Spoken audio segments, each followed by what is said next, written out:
ભાજપના ward number 24ના પ્રમુખ દ્વારા જન્મદિવસ ઉજવણીનો મામલો વોર્ડ પ્રમુખનું નિવેદન સામે આવ્યું।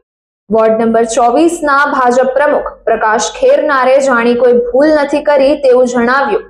ભાજપ કાર્યકરોની માંગને લઈ કેક કાપીને જન્મદિવસની ઉજવણી કરી। પ્રકાશ ભાજપ વોર્ડ પ્રમુખ ઉધનામાં આવેલા સાંઈબાબા સોસાયટીના ગેટ પરની ઘટના। કાર્યકર્તાઓ સાથે ફટાકડા ફોડી જન્મદિવસની ઉજવણી કરાઈ હતી।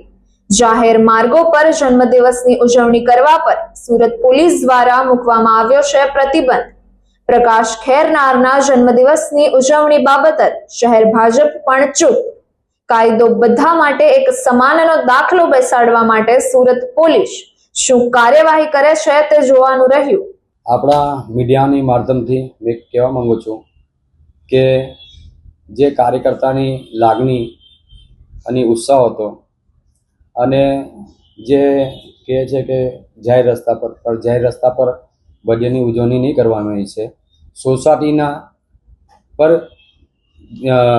બર્થડેની ઉજવણી કરવામાં આવી છે અને જે કાર્યકર્તાની જે લાગણી છે, લાગણીને માન રાખીને આપણે એમને જે મને શુભેચ્છા પાઠવી છે એમનું બી મેં દિલથી આભાર વ્યક્ત કરું છું।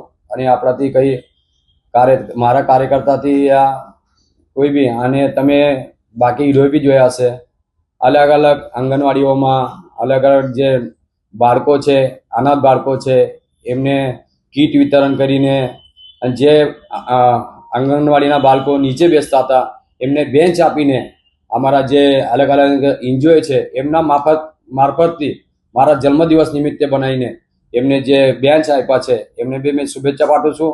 અને તમારા મીડિયાના માધ્યમથી એ સૌ જનતાને વિનંતી કરું છું કે જે મારું બર્થડે ઉજવણી કરવામાં આવી છે એ કાર્યકર્તાની લાગણી અને ઉત્સાહથી કરી છે, કોનું મન દુખાન થાય એવું કાર્ય અમે કર્યું નથી। જન્મદિવસની ઉજવણી જે ફટાકડા ફોડવામાં આવ્યા છે, આતશબાજી છે, કેટલી ગંભીર બાબત થઈ શકાય? સાહેબ, આપ તમારા મીડિયાની મારફતથી કહું છું, બર્થડે હોય કે કંઈ ઉત્સવ હોય, ફટાકડા ફોડતા જ હોય છે। એટલે આપ સૌને જાહેરમાં જન્મદિવસની જાહેરની જન્મદિવસ અમે કર્યું નથી છે, સોસાયટીના ઉપર કર્યું છે, એ તમે જોઈ શકો છો। વધુ સમાચાર માટે જોતા રહો ભારત ટાઈમ્સ ન્યૂઝ।